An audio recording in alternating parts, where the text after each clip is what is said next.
Guys, तो मैं तुम्हारे लिए लेके आ गई हूँ 4 बड़ी अपडेट्स। तो सबसे पहले, जैसे कि मैंने कहा था, तुम सभी को मुबारक हो, राउंड 3 दिल्ली यूनिवर्सिटी ने अनाउंस कर दिया है। मैंने पहले ही बोला था, जिन बच्चों को सीट नहीं मिली है या सीट मिल भी गई है, तुम सभी को मौका मिलेगा और भी बेटर कॉलेज तक पहुंचने का, ठीक है। क्योंकि अभी जिन बच्चों को राउंड 2 तक भी कॉलेज मिल गया था ना, आप सभी भी अपग्रेड पे प्रेस करके बहुत ही बढ़िया कॉलेज में जा सकते हो। तुम सभी को बता रखा है ना मैंने कि बच्चों को पहले राउंड में 200, फिर 100, फिर 50 नंबर का भी प्रेफरेंस के मिलते हैं, ठीक है। तो हो सकता है कि तुम्हारे को भी साउथ कैंपस, नॉर्थ कैंपस के कॉलेजेस मिल जाए, क्योंकि अपग्रेड का मौका अब दे दिया है दिल्ली यूनिवर्सिटी ने, ठीक है। फिर राउंड 3 भी है, मिड एंट्री भी है, सारी चीजें समझाऊंगी। और जो जो बच्चे ऑलरेडी अपने कॉलेज के ओरिएंटेशन अटेंड कर चुके हैं, तुम सभी ने जरूर सुना होगा जीई, वैक, सैक, ये कौन कौन से सब्जेक्ट्स हैं। तो यार देखो, मैंने भी एनईपी से ही पढ़ा था, तो कुछ ऐसे ऐसे सब्जेक्ट्स हैं जिनके एग्जाम तक नहीं होते। तो अगर तुमने एग्जैक्टली वो वाले देखने हैं ना, तो आगे आने वाली वीडियोस में मैं तुम्हें समझाने वाली हूँ, ठीक है। तो प्लीज चैनल पे बने रहना। अब मैं तुम्हारे को एक एक करके सारी अपडेट्स बताती हूँ। So let's get started. Screen पे लेके चलती हूँ। तो जैसे कि तुम देख सकते हो कि तुम्हारा राउंड 3 दिल्ली यूनिवर्सिटी ने अनाउंस कर दिया था कल रात को ही, ठीक है। काफी सारे बच्चों ने ऑलरेडी यहाँ पे बना रखी है। मिड एंट्री भी अनाउंस कर दिए। तो जिन भी बच्चों ने राउंड 1 या राउंड 2 या सीएसएस का फेज 1-2 कुछ भी नहीं भरा हुआ है, तो तुम सभी आ सकते हो दिल्ली यूनिवर्सिटी में दोबारा। बट जो मेन क्वेश्चन है कि दीदी, क्या कट ऑफ इस बार बढ़ने वाली है या कम होने वाली है राउंड 3 की? तो देखो भैया, मिड एंट्री की वजह से राउंड 3 की जो कट ऑफ होती है, जी हाँ, I am talking about round 3, तो वो या तो स्टेबल रहती है या थोड़ी सी इंक्रीज हो जाती है, ठीक है। बट इसकी पूरी कट ऑफ डिपेंड करती है इन 3 फैक्टर्स पे। जी हाँ, सबसे पहले वेकेंट सीट्स। देखो, 1 अगस्त को ना अपग्रेडेड बच्चों के आ जाएंगे, यानी कि जिनको राउंड 2 में कॉलेज मिला था, वो अपग्रेड पे प्रेस करेंगे तो उसका रिजल्ट 1 अगस्त को दिख जाएगा, ठीक है। तो अगर बच्चों को लगेगा यार हमने तो 2 बार अपग्रेड कर दिया, फिर भी हमारे को एक अच्छा कॉलेज नहीं मिल रहा, तो फिर बच्चे काफी सारे छोड़ देते हैं, ठीक है। दूसरी बात, काफी सारे बच्चे यार ऑलरेडी कॉलेज गए थे आज ओरिएंटेशन वगैरह में, और उनको लग रहा है यार अच्छा कॉलेज नहीं है, तो भी छोड़ देते हैं। दूसरी चीज, बीएचयू की भी तो फर्स्ट लिस्ट आने वाली है। जैसे ही यहाँ पे फर्स्ट लिस्ट आती है बीएचयू की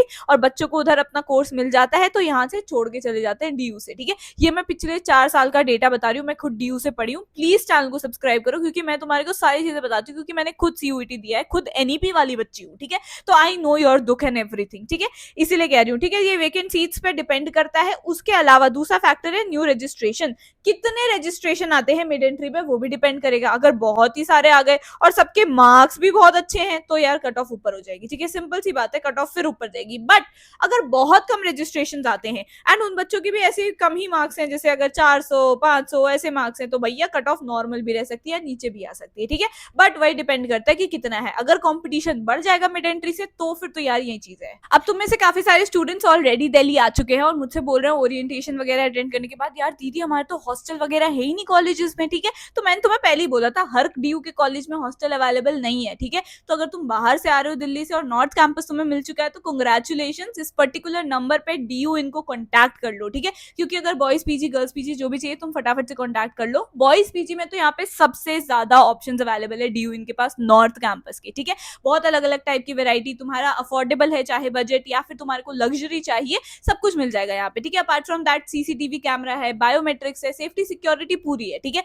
ये वीडियोस देखो, इतनी ज्यादा स्पेशियस कमरे हैं यहाँ पे। मैं खुद भी पर्सनली गई थी, काफी ब्राइट रूम्स है, अच्छे से तुम्हारा मन लगा रहेगा। और काफी बार ऐसा होता है ना, जैसे मेरे फ्रेंड्स भी पीजी वगैरह में रहते जो आउटसाइड दिल्ली से आए थे, तो उनका मन नहीं लगता। तो यहाँ पे तुम्हारे हर महीने क्रिकेट टर्फ मैचेस होने वाले हैं पीजी रूममेट्स या फिर रूममेट्स वगैरह के साथ। अपार्ट फ्रॉम दैट यहाँ पे नेटफ्लिक्स मूवी स्क्रीनिंग होगी, उसके अलावा लाइव क्रिकेट स्क्रीनिंग की जाती है, और इंटर्नशिप वगैरह करने का भी मौका मिलेगा, ताकि तुम अपना सीवी बढ़िया बना पाओ और पैसे कमा पाओ अपनी फीस भी सबमिट करने के लिए, ठीक है। अपार्ट फ्रॉम दैट तीसरी चीज जो है, यहाँ पे स्मार्ट मीटर्स लगे हुए हैं। तो कई बार हम जल्दीबाजी में सारे लाइट वाइट पंखे वंखे पूरे दिन के लिए चले हुए हैं और हम कॉलेज पहुंच गए, तो ऐसा ना हो, इसलिए स्मार्ट मीटर्स है जो तुम अपने फोन से भी कंट्रोल कर सकते हो। अपार्ट फ्रॉम दैट सब कोई वॉकिंग डिस्टेंस पे है, तो तुम्हारा जितना भी ट्रैवल का है वो सारा टाइम भी बचेगा, ठीक है। तो सारे बेनिफिट्स हैं यहाँ पे, तुमको बहुत बढ़िया से मजा आने वाला है। बट पीजीज बहुत जल्दी सोल्ड आउट हो रहे हैं, ठीक है। तो फटाफट से इनको या तो ऑनलाइन, बाद में आ रहे हो तो ऑनलाइन कॉन्टैक्ट कर लो, वरना तुम ऑफलाइन भी इनकी जा सकते हो, ठीक है। तो 13,000 से लेके 25,000 तक प्रॉपर बहुत बढ़िया पीजीज तुम्हें मिलने वाले हैं। 4 टाइम्स मील भी यहाँ पे मिलता है तुम्हें साथ ही साथ, ठीक है। तो सारी चीजें बहुत बढ़िया है, इस नंबर पे कॉन्टैक्ट कर लेना एंड लेट्स गेट बैक। अब अगर तुम्हें राउंड 3 में कॉलेज चाहिए ना, तो तुम्हारा पूरा जो खेल है वो है प्रेफरेंस लिस्ट का, ठीक है।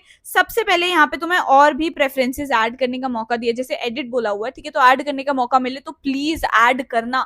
जितनी बड़ी प्रेफरेंस लिस्ट बनाओगे उतने मौके हैं कि तुम्हारे को एटलीस्ट कोई ना कोई कॉलेज मिल जाए, ठीक है। मैं बार बार बोल रही हूँ कि कॉलेज मिलेगा तभी जब तुम लोग ज्यादा कॉलेजेस डालोगे। अगर रखोगे ही 20 और तुम्हारे मार्क्स कम आए हैं तो नहीं मिलेगा कॉलेज, ठीक है। Apart from that cut off पे भी डिपेंड करता है, ठीक है। तो कट ऑफ जैसे कि तुमने सेकंड राउंड की कट ऑफ तुम्हारे पोर्टल पे आ गई होगी, उसके अकॉर्डिंग देखो कि भैया कहाँ पे मेरे मार्क्स बन रहे हैं, कैसे कैसे बन रहे हैं, ढंग से रीऑर्डर करना है। ऐसे नहीं कि कोई बेकार कॉलेज को ऊपर रख दिया, ठीक है। ऐसे नहीं कि भैया मैं तो इवनिंग कॉलेजेस या फिर ऑफ कैंपस वाले बन रहे तो उनको ऊपर रख दिया मैंने, नॉर्थ कैंपस को नीचे रख दिया, ये कोई नहीं करेगा, ठीक है। रखना वैसे है देखो, क्योंकि at the end of the day tally तो तुम्हारा वही होगा ना जहाँ पे तुम्हारे मार्क्स बन रहे होंगे कट ऑफ में, ठीक है। तो प्लीज अकॉर्डिंगली रख लेना, बट हाँ ये देख लेना कि कितना डिफरेंस तुम्हारा बैठ रहा है, ठीक है। तीसरी चीज कोर्सेज ऐड करो, जैसे बीए प्रोग्राम के कोर्सेज तुम ऐड कर सकते हो, उनकी कट ऑफ काफी कम जाती है। एंड चौथी बात जो बहुत ज्यादा इंपॉर्टेंट है, इसकी प्लीज अपने बैकअप रखो। अब तो तुम्हें बैकअप रखने ही रखने पड़ेंगे। मैंने बोला था सबसे बेस्ट बैकअप तुम्हारी स्टेट यूनिवर्सिटी होती है, ठीक है। तो अगर तुम जिस भी स्टेट से बिलोंग करते हो, उधर की स्टेट यूनिवर्सिटी के फॉर्म ओपन है तो वो भर देना। दूसरी चीज आ जाती है कि बीएचयू जिन्होंने भरा हुआ है, तुम्हारा राउंड 1 का रिजल्ट जब भी आएगा उसके अकॉर्डिंग तुम देख सकते हो, या फिर DU-SOL के अभी ओपन है फॉर्म्स, NC वेब के फॉर्म्स ओपन है, ठीक है। तो इसमें तुम्हें DU का ही ठप्पा मिलता है, बस यहाँ पे रेगुलर क्लासेस नहीं होती है, ठीक है। ऑनलाइन तुम्हारे को पढ़ाया जाएगा या सैटरडे संडे पढ़ाया जाता है, ठीक है। तो तुम इन सभी को अपना बैकअप रख सकते हो। मैं बार बार समझा रही हूँ, backup is very very important, ठीक है।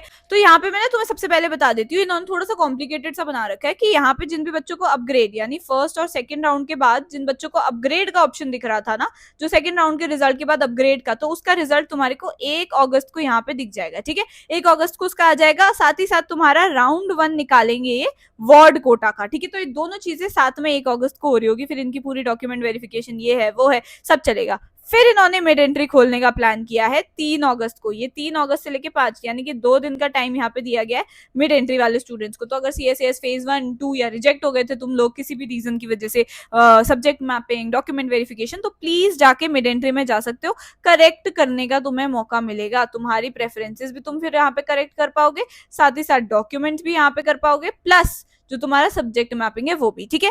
अब उसके बाद तुम्हारा यहाँ पे देखो, ये बेसिक है, तुम भी खुद से भी समझ लिया होगा वैसे तो। उसके बाद तुम्हारा राउंड 1 निकालेंगे वो परफॉर्मेंस बेस्ड, ये ECA VCA नहीं है, जो लोग बता रहे गलत है, ठीक है। ये है तुम्हारे म्यूजिक, BFA और इन सब से रिलेटेड, ये होते हैं तुम्हारे परफॉर्मेंस बेस्ड, ठीक है। इसका तुम्हारे को 6 अगस्त को देखने को मिल जाएगा। उसके बाद इनका पूरा प्रोसेस चलेगा। फिर जो थर्ड राउंड है भैया वो हमारा आएगा 8 तारीख को। तो अभी सब्र रखो थोड़ा, DU का मैंने बोला था जो एंड तक रहेगा उसी को कॉलेज मिलेगा। तो 8 तारीख को तुम्हारे का थर्ड राउंड का रिजल्ट आ जाएगा, उसके बाद इसका ये पूरा प्रोसेस चलेगा, ठीक है।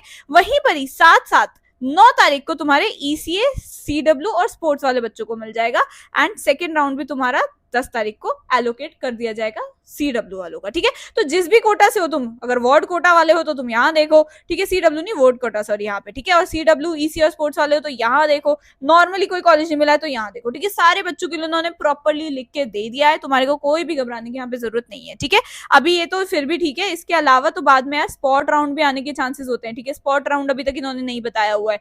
जैसे ही थर्ड राउंड आता है, अगर उसमें भी तुम्हें कॉलेज नहीं मिला तो स्पॉट राउंड आएगा, ठीक है। वैसे तो सीट्स बहुत वेकेंट है, क्योंकि मैं बता रही हूँ BHU पे जाएंगे बच्चे, BHU के स्पोर्ट्स इन सब वाले जो भी ECA VCA वाले बच्चे, CW वाले बच्चे ये अलग हो जाएंगे। उसके बाद काफी बच्चे तो वैसे ही मना कर रहे हैं कि नहीं नहीं नहीं हमारे बस का नहीं है, DU या ये है वो है, हमें नहीं भेज रहे। जो आउटसाइड दिल्ली वाले स्टूडेंट्स हैं बहुत मना कर रहे हैं वो लोग भी, ठीक है।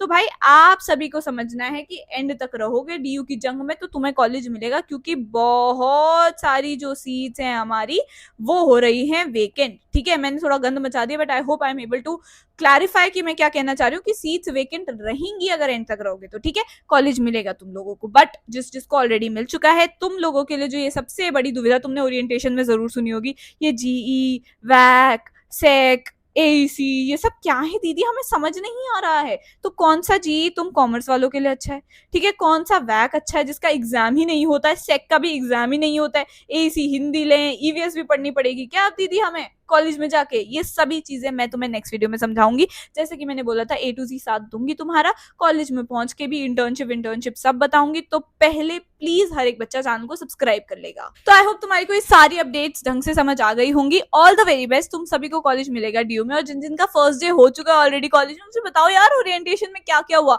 आई नीड हर एक बच्चा जो यहाँ तक वीडियो देख रहा है कि वो अगर कॉलेज गया था तो कैसा रहा उसका कॉलेज का डे। ठीक है, सब्सक्राइब करो, इंस्टाग्राम पे मुझे टैग करो या फोटो वगैरह भेजो कि कैसा रहा तुम्हारा फर्स्ट डे। ठीक है, all the very best, I hope you like this video. If you do, kindly the subscribe button, comment down there something cute, and I'll see you in the next video. Bye.